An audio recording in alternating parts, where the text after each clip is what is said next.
Liquid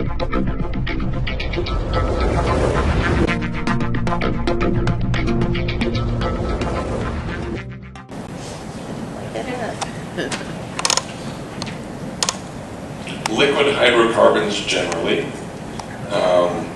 You know, it's crude oil, which I think is pretty clear, you know, straight out of the ground.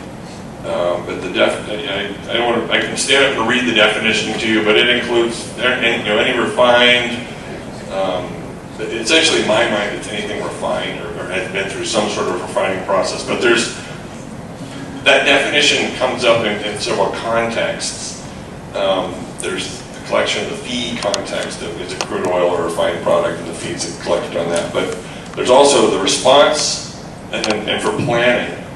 But in terms of response, that means oil means something different for us than it would for probably any of you, because we will be responding to anything that might be considered an oil in the water, which might be different. Let's not do response. I know, but I'm just saying it means several things to us. So for the question you got, were there any more details to that question? So I assume the question had to do with, no, for purposes of collecting the fee and contingency planning, we do not cover vegetable oil. We do not Correct. cover fish oil. We do not cover ethanol. Correct. Right? So Helen, is that, did I miss anything based on your question of the definition? What about asphalt? Yes. Yes. Crude pipe oil, and we're going to talk a little bit about that. Yes. Thinkers, heavier Yes. than average, greater one. Because for those of you who have federal plans, It you know still goes that away, and we're going to have to, you're going to have to contract with an author that has the capabilities to take care of that asphalt. Yes. And what about the other end, the gas and propane, do you think? We're not talking about response. If it's a gas. If it's a gas. No. No gases. Nope. We haven't done liquefied gas to date. Yeah. STP, right? When we stay at temperature and pressure.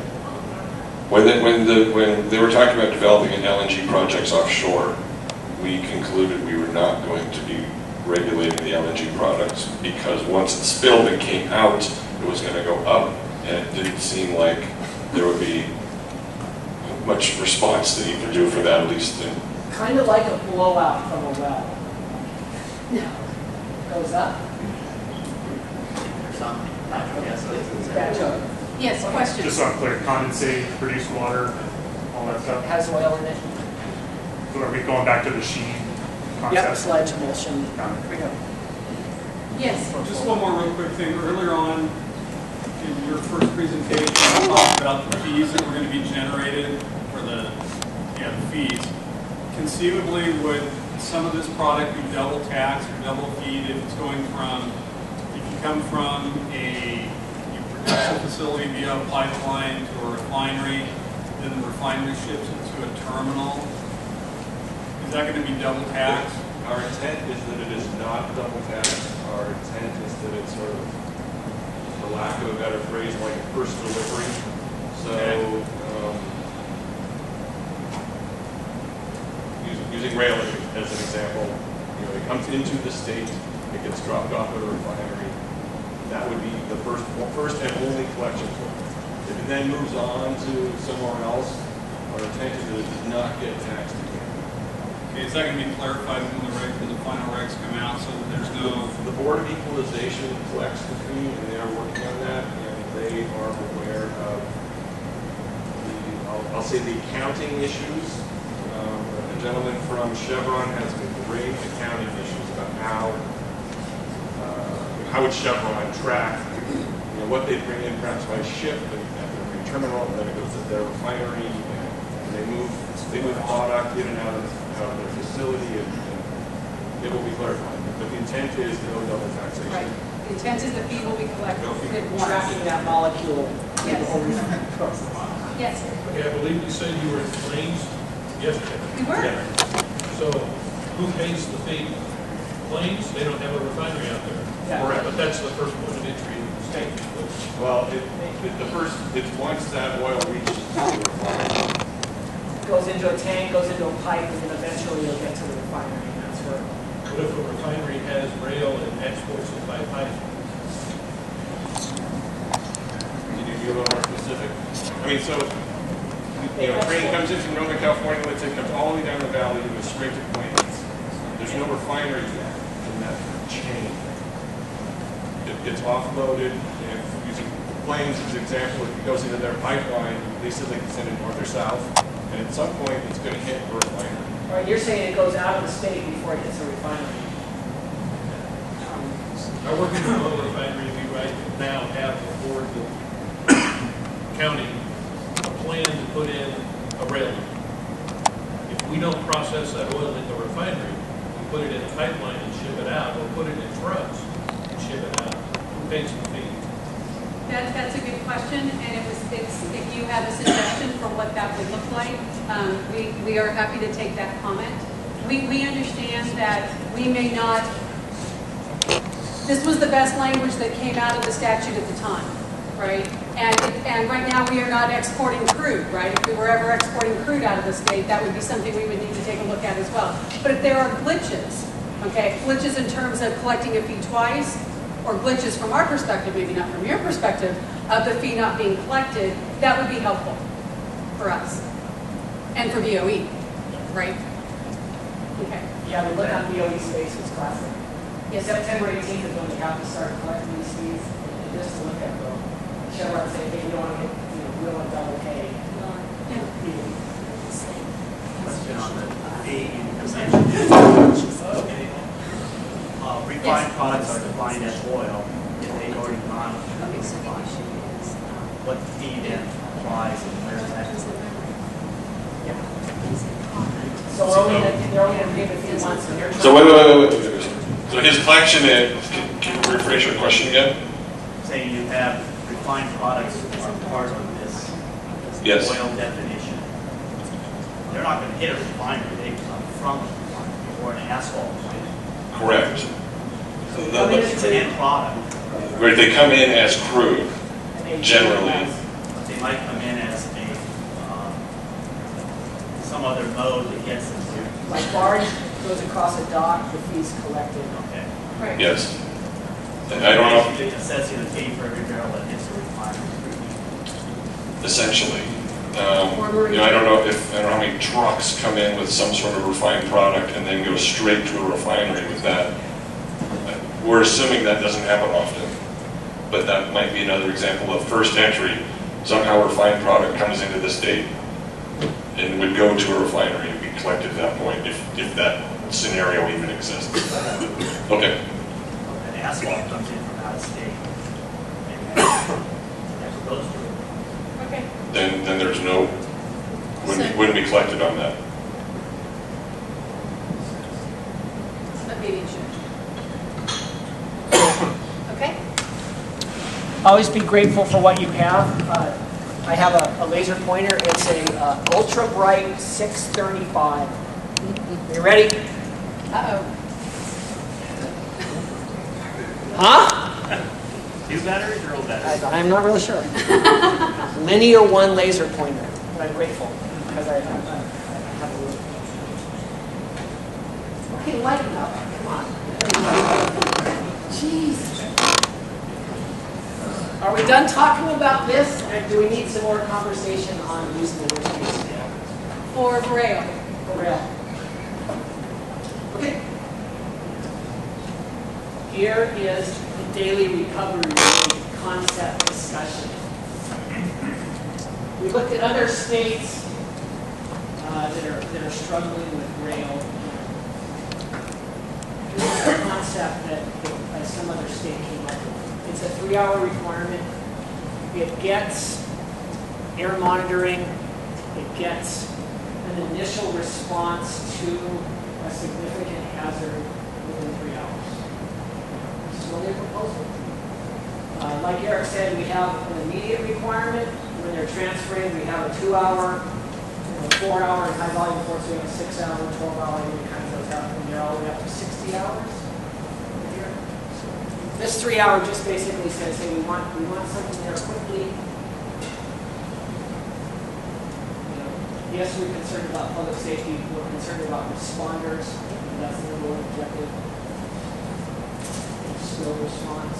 So there's the 3-hour concept. If you time to think about this. Oh, yeah. Gosh. Underlying this, though, when you say, okay, 3 hours, where is it you want that? That's going to have to be identified. So the question, As a plant holder. So where is that going to be identified at? Where is that 3 hour going to be identified? And that's, like Patrick and we were kind of discussing with, identifying those significant hazards, those areas where you're probably going to maybe have a derailment. On the board here with my ultra bright 635, we have, or maybe you could pull that up. The rail has identified some areas where, Patrick, and maybe you could help me, areas where historically they've had spills. The track goes like this. You know what, you're modeling it off of Minnesota. I wasn't going to say that. But that is, well, it's not, clearly it's not apples to apples, right? Because there are areas in California, Beaver, for example, that it may take us 2 hours to get the guys to the location of the spill. Right. And as in our work group, we'll talk about that. And that's totally important when it comes to these data recovery rates. And that's the first one. I agree. So if you need a helicopter guy in to do air monitoring to protect a ground body, you know, I don't know if that's... Waters of the state, significant hazards, large areas. And if you keep that concept in mind, getting OSROs to a certain area like Bakersfield, Kern County, can they get in their car, can they load the boom, can they load the equipment and drive to that one spot within 3 hours? Those are the kind of concepts that we need to look at. Because on the marine side, we have this requirement. OSROs will pre-position equipment, pre-position stuff to meet those requirements for you as a plan. Right? So we want to establish a plan. I'm just saying... Somebody's iPhone left at the coffee. That's mine. I was just out back here looking for it, going, oh, this is going to be bad. This is why it's free. We're just going to struggle with that 3 hour requirement per Yes, sir. local areas. Yep. You know, so Bakersfield, that's easy, right? But in Beaver, California, it's not so easy. Great. Thank you. And we're gonna capture that. And then there's a weather concept as well. In the marine environment, it's a watch cap and a flow code, but there's some areas where weather will definitely change response times. If it will, and we factor that in the regulations. So I think Chris probably said this earlier. Obviously, these are planning standards, right? What you're actually able to roll at any moment in time may be dependent upon if you're in the middle of an earthquake, right? There's a lot of things that go on, but being able to plan to have equipment and personnel where you need it in the time frames that you need it is what this is part of what this is about.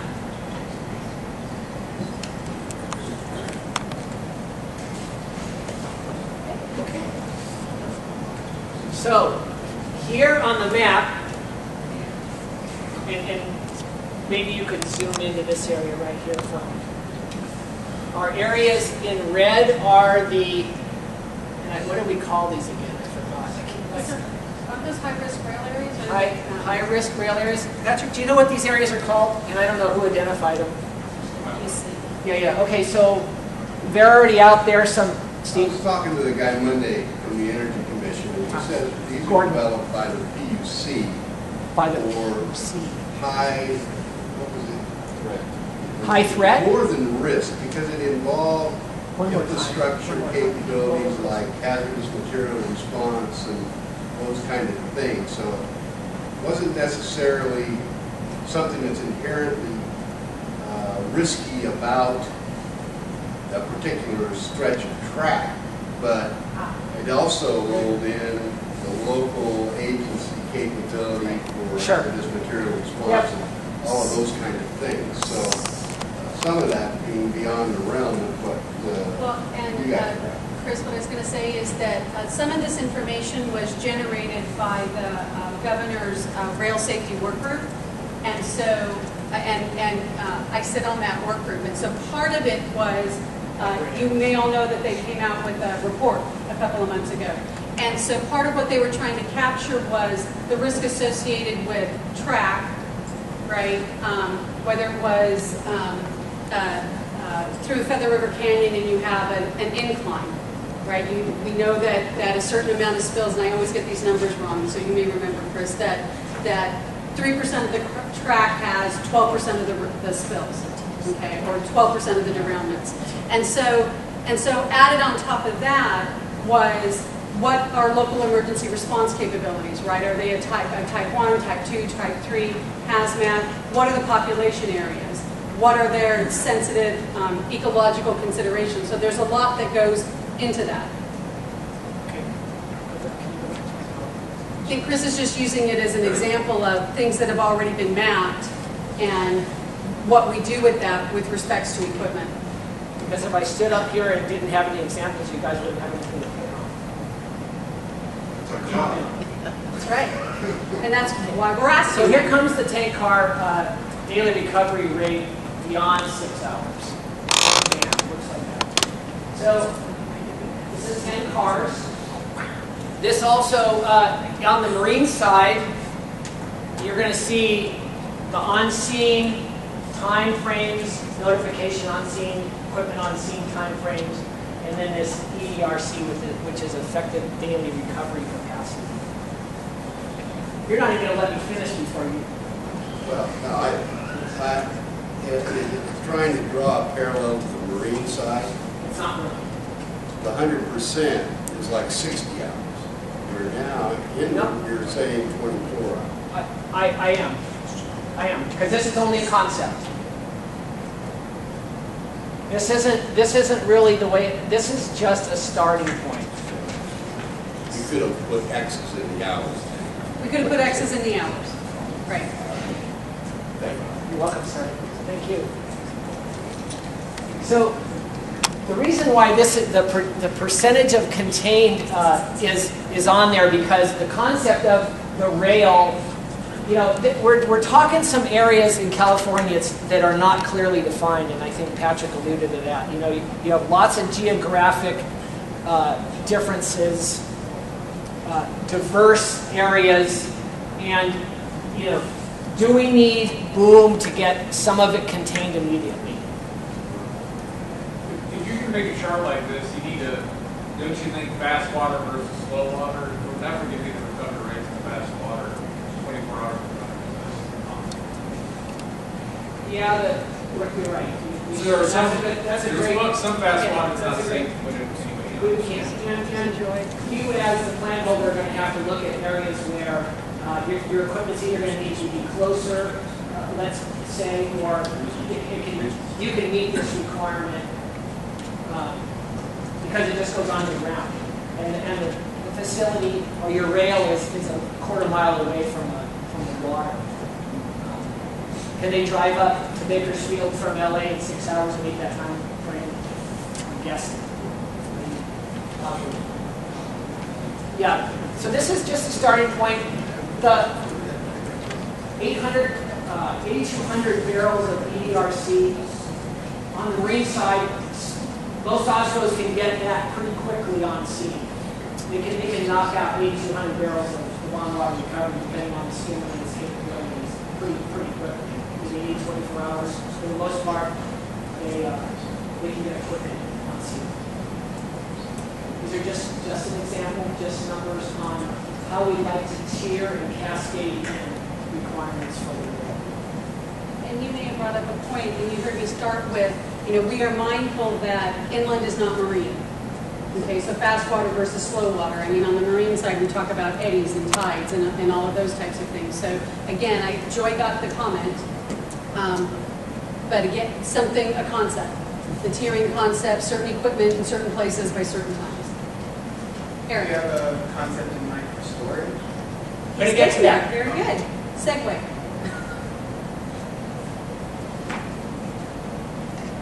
Okay. Here's the shoreline protection concept. On the marine side, there is a risk and hazard analysis that facilities conduct that looks at the what if. What if this pipeline, this flange ruptures and oil gets away from the dock? From that risk and hazard analysis, they have this offsite consequence, which is a trajectory or a series of trajectories that look at what kind of resources they might impact from that trajectory. So this is kind of a concept that we'd like to look at for the statewide. You're a rail, you're going down the road, you go off the track, you impact the stream, you do a trajectory or a series of trajectory looking at pessimistic winds and weather. What could actually happen in the required time frames before we get flipping on scene and launch the drill and standards and all that. So, that's what that talks to, and then the resources at risk obviously is identified either in the ACP, the GRP, the work group we come together with and identify the habitat and the environmentally sensitive sites that might be in that area around the stream. And then I wanted to talk a little bit about these response resources and the services that we're kind of looking for from the plan holder or the contracted oil spill response organization, the OSRO. These up here are services that currently a rated OSRO provides to plan holders. And that the first one is containment bending. They get on scene with boom, they try to get it corralled, deflected, whatever. On-water recovery is the EDRC I talked about with skimming. Storage. Somebody mentioned storage. We're going to talk a little bit about storage and the concept of how much storage we need. Obviously, if you pick it up off the water, you pick it off the ground, you have to put it somewhere. And that's what we're concerned about, is having enough storage, Baker tanks, an empty tank somewhere, a pipeline to put it in, just something available that once you pick it up, you have to put it somewhere. Because we don't want you taking a skimmer out of service while you go dump your storage. We want to make sure enough is available when we're doing the response. And shoreline protection, we already talked a little bit about that. Group 5 oils, asphalt. On the marine side, we have requirements. If you transport, transfer, carry, deal with Group 5 oils, which are oils that have a specific gravity greater than 1 and are going to sink, you have to contract with an OSRO, or you have to supply certain things. Sonar, there's a whole list of things that we want you to look at to start to begin cleaning up a Group 5 oil. Is there a volume component of that, meaning for that or this rail plan? So is the thought of any railroad that moves any petroleum product named oil, or is it any railroad that moves 1 million gallons or more per train along a segment of track? Yeah, any railroad that moves oil. Any oil at all? Any oil at all. Including the impact waters of the sea. Including the locomotive. Did the locomotive? The fuel on the locomotive, just oil is cargo. Are you still responsible for that fuel if it goes into the water? Yeah. 5650 right? Like I just threw that out there. Oh, damn. 5150, know all about that. Chris, I'd like to, before you leave this slide, thinking about this offsite consequence analysis.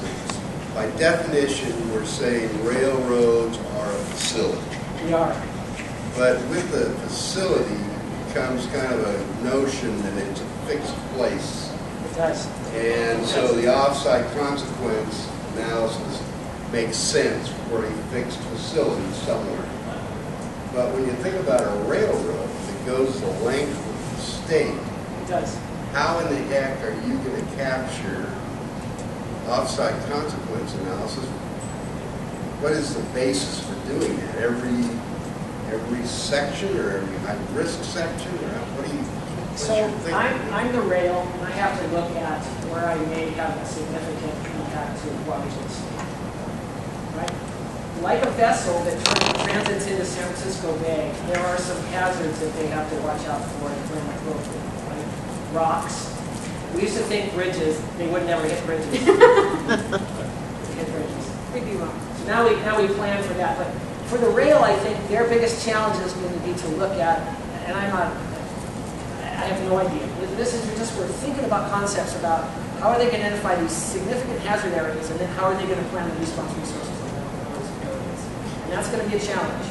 Well, to say the least. more analogous to the Marine may be for the vessels transiting, say, San Francisco Bay. Right. All of that information about risks and the like is in the area contingency It is. plans. And maybe that's how you capture this rather than I agree. site-specific kind of stuff. And I think that for ACP area, 2 and 3 and 4 and 5, actually 2 and 5, which are your high volume, high risk, ACPs work perfect for that. And I think that these GRPs that are already established in whatever we call this region right here will do just that. They will point to those GRPs. And once they're established up here, through work with state and federal agencies, they will, if they have risks to waters of the state up here, they will be able to point to those ACPs, GRPs up here, which will make it easier. Well, as and far as where this all leads is if they're going to plan holder responsible for resource responding, if you can identify, in that blue area, that blue chunk, whatever we're this going to call area, it, yeah, where the resources have to be in the time frames that you establish. 4 hours, let's say. Rather than trying to identify, you have each plan holder identify different spots, it's going to be just an enormous. I think that each plan holder needs to do their work. Collectively together would be a perfect world. Pipelines, rail, working together to come up with these and creating these documents. I think that's the ideal world. But the emergency regulations and the regulations speak directly to a plan holder has to, wherever they transit and may cause harm to the environment, has to identify what resources they may harm, right? Everybody working together would be, I think, the way to do this. And maybe that's the work group could talk a lot about that. Because we're going to actually work together to create these documents for, identifying the sensitive habitat anyway. So Steve, I make sure that Joy got the comment. I think that there's a short, as Chris said, there's a short run, long run. Right now we're in that emergency phase, and so there are things that we have to do via statute. If indeed, over time, through the geographic response planning areas, those things are identified, maybe we start with the map that the Rail Safety Work Group started with and said, these are, I think those are all concepts that we can take a look at. but plan holder is still on the hook. Right. Right. Just to dovetail on that, it's easy for a facility, but on the side, the notification going back to the planning process. The plan has to make contact notifications to the state. Speak louder, Chris. Can you local Coast Guard station, because that's the area that's Right. affected. With rail, I'm wondering how they would show in a plan. They have to have a really long list of, depending on geographic location, who are the agency they have to notify, the local agency that they have to notify within that zone. Yep. And I'm wondering how that. So I think you have to look at it much like a pipeline. Pipelines do that all the time. They do, with segments, and I was just going to go And there. pipelines can do That's a the great same. idea, because there's segments in the plan. It's the same way. If they cross rivers, they identify those resources in the area. Similar, we can help the rail write their plan, and they've done a great job already writing it. And there's going to be some challenges. And there's already some great work that's done identifying sensitive habitat already out there that they can use.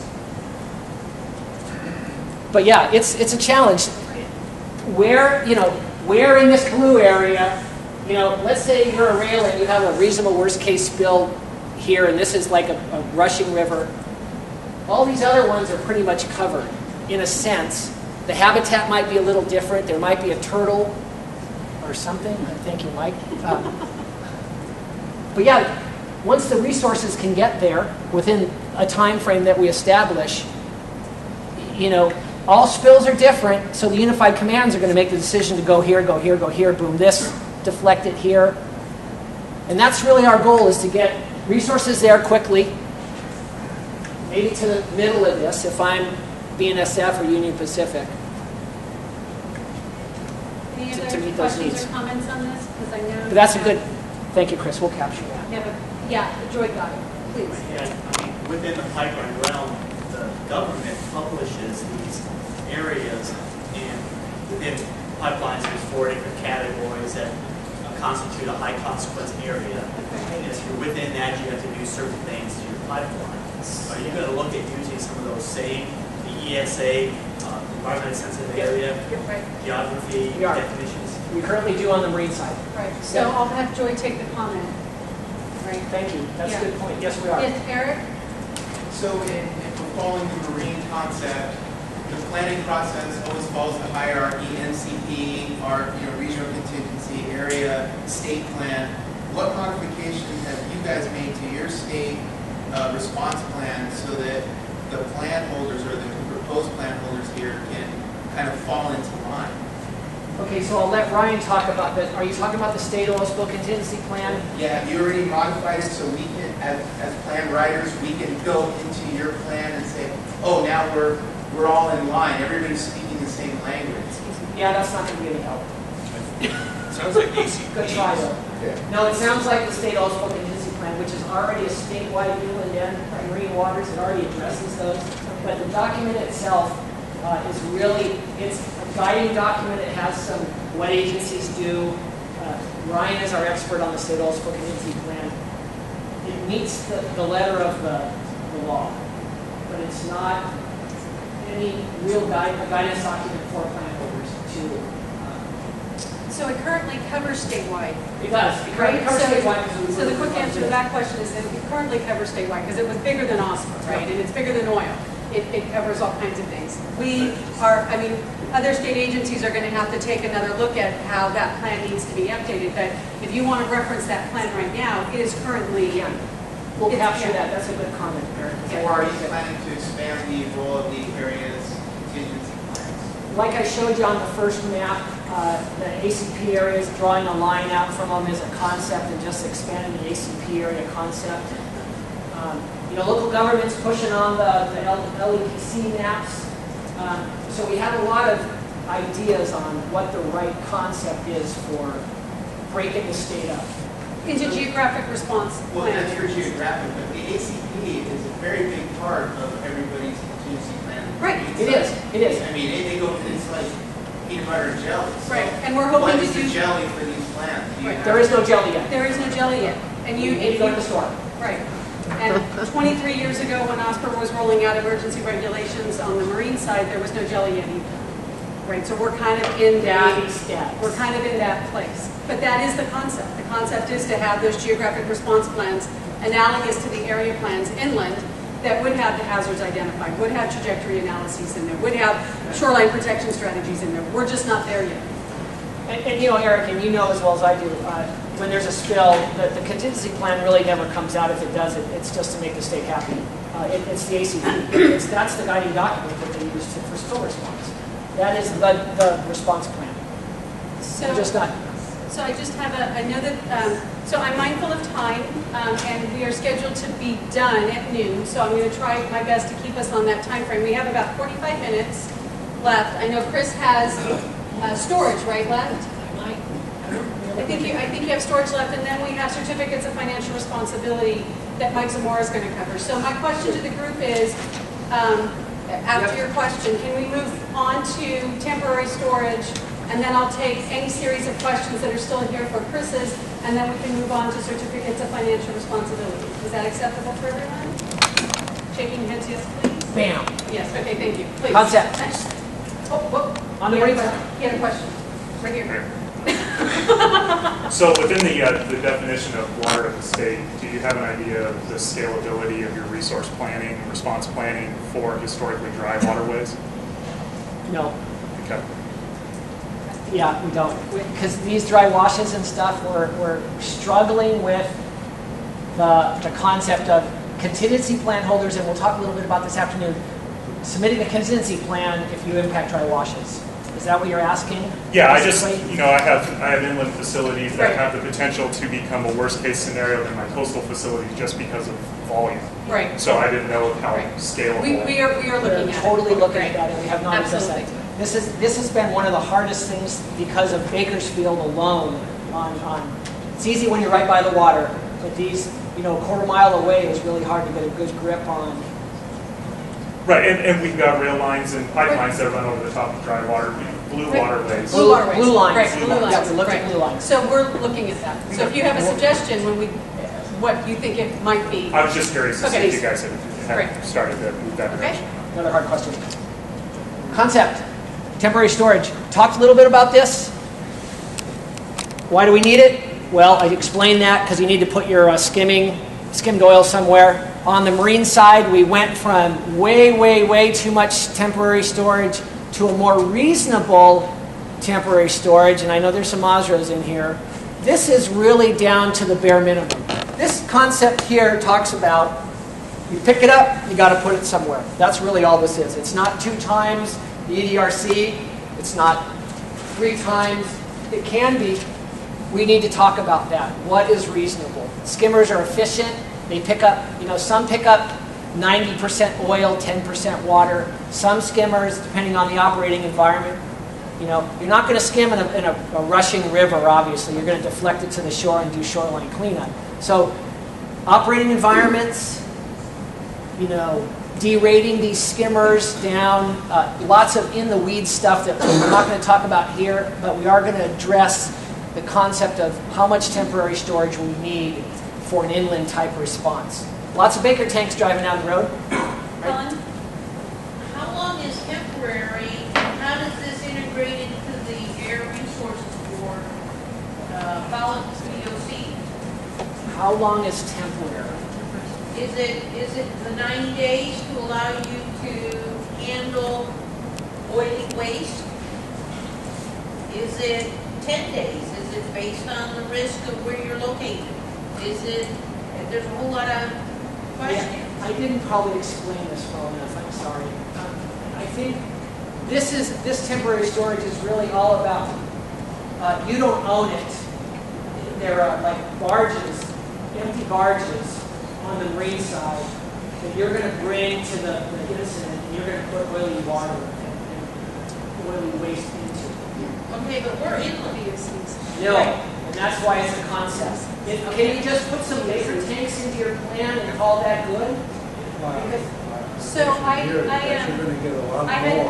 had Joy put down the comment that the question comes down to what is considered temporary, okay, and how our definitions meet the definitions that are consistent with other state agencies. And I know the 90-day period has to do with volatile organic compounds and what it looks like for other folks. So we've got that there. Obviously, this is probably a way that inland is different than marine. We've got the concept, and it's something I think that can be discussed in the work group. Great. So you can put, we call them frac tanks, so you can put a frac tank or a Baker tank in your plan from with this availability. So that availability goes up and down. Thanks, Patrick.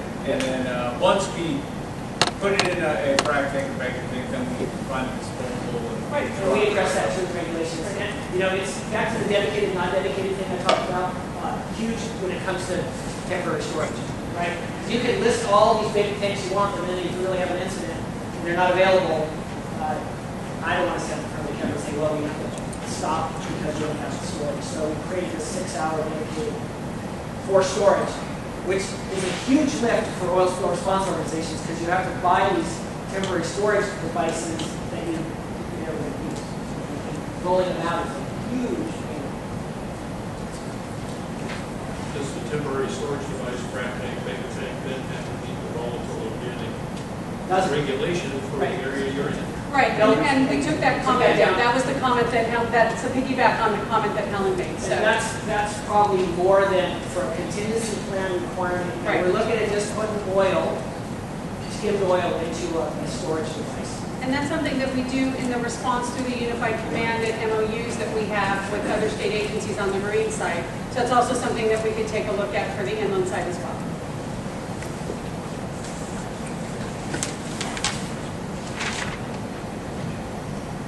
WBCM we already talked about.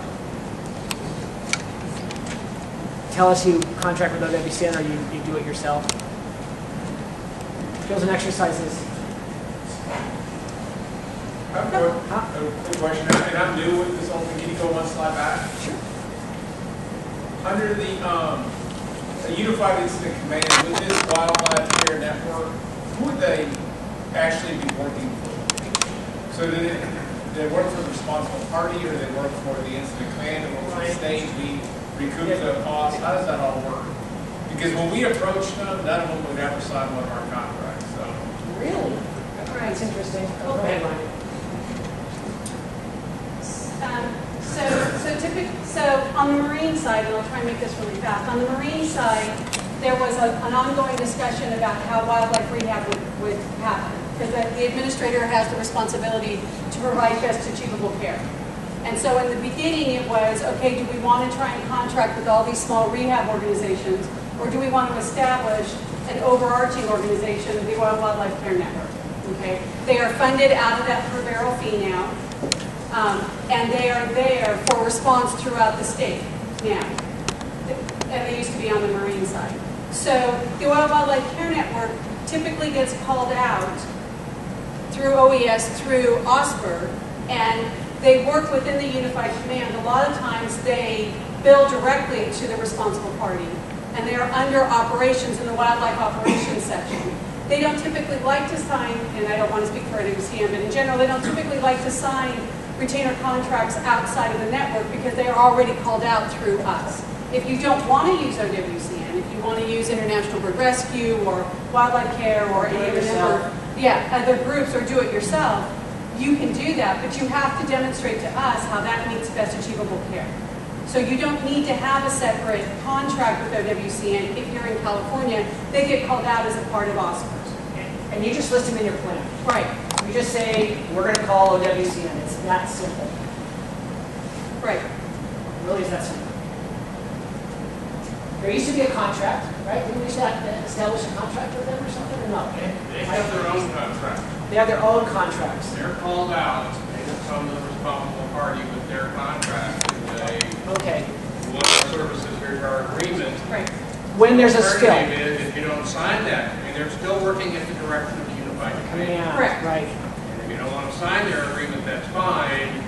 They will then bill OSPR, and we will just add it to our bill. And unfortunately, when we add it to our bill, You don't want to do that. we got to add that 20.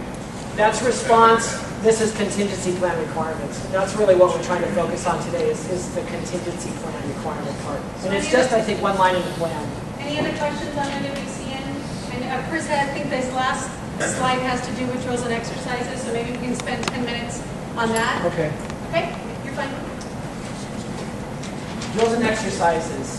First thing I want to tell you about this is that the rail's already doing drills and exercises, right? So I just want to make that clear that there are, the rail, at least the class 1s are already participating in spill management team drills, prep objectives, you know, NPREP, National Preparedness Exercise Response Program on the Fed side. We're not going to, like Yvonne said, we're not going to continually drill the rail. Now, short lines is another thing, because I haven't really looked at the short line. It might be a new concept to them, like San Joaquin, Peru, help me on this. San Joaquin, Peru. What's the short line? Salty Valley. Well, right. 100 cars, they might have no idea about drills and exercises. We're going to help them get up to speed. I don't know. So this is why this is a concept that we're going to have to talk about as far as what do you already do? Are you already meeting the prep objectives, which there's 15 of them. California at one time had their little California objectives. And now we've just made them all together and we've made them more measurable, right? So it starts off with notification, staff mobilization, and it goes on and on and on and on, right? Ends up with like documentation. But the drills and exercise piece, big, we do a great job at drills and exercises. We have a robust program. We help design, like I said, and give credit when you do conduct drills and exercises. Chris Dixon here is one of our drill coordinators down south. We need your thoughts on what a good idea on how to drill the rail, how to make sure that their plan works in an emergency, and that's really what this is all about. Is it, testing all the objectives once every 3 years, making sure their spill management team can stand up a spill management team and actually manage an incident? We're still finding on the marine side, and I'll say this out loud, that there are some spill management teams that can't manage an incident still. And we started doing this a long time ago. So we want to focus our attention early on companies that need our help. We're into helping them design drills and then assisting them to make sure they have a successful drill and they meet all of the prep objectives. Unannounced drills. Equipment deployments. If you own your own equipment, we expect that you should be able to use it. We have a requirement to test that equipment annually. Unannounced drills. Plan holders should be doing their own unannounced drills. We also have an unannounced drill program where we drill plan holders. We go out and we call unannounced drills on them. The bulk of them are notification only. We make sure they can do the required notifications. And then drill credit. This is a big deal because this is, kind of where the rubber meets the road. You do the drill, you meet the objectives, and you get a letter saying you met those objectives. And if you don't meet those objectives, then you get a letter from Ryan's group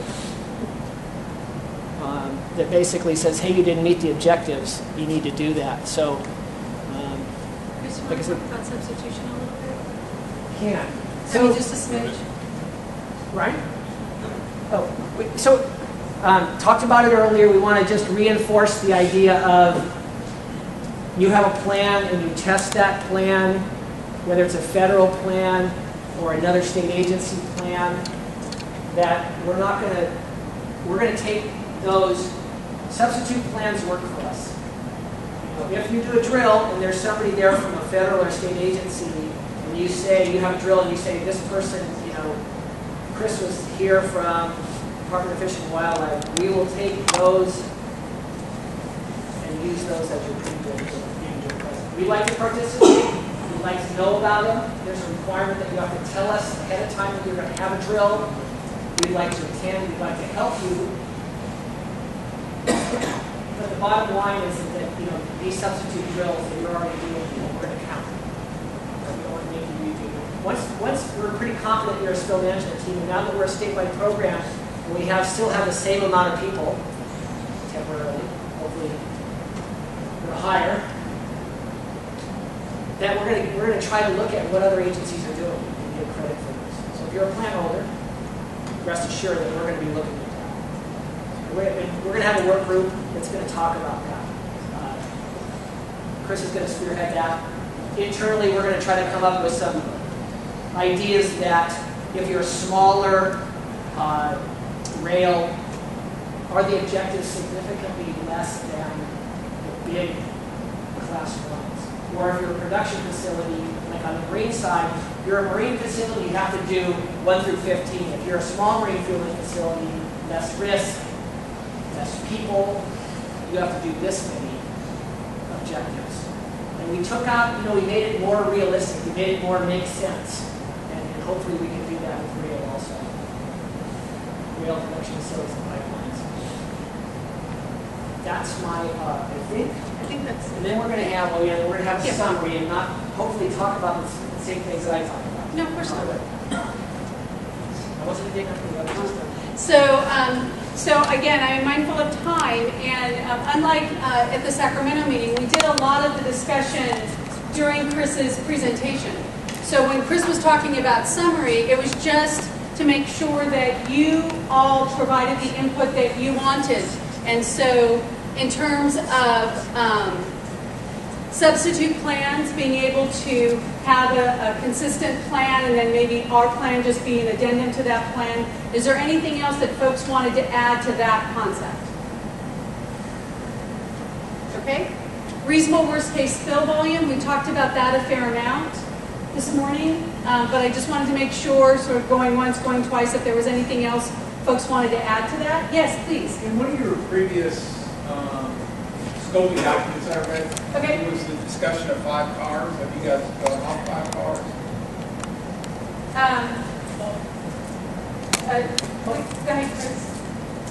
And maybe with some of the regulatory proposed rules on one of the 12 other So after this regulations. afternoon, we're going to like talk California. about, it wasn't real cars, it was if you pump 5 barrels or more a day concept, then you have to submit a contingency.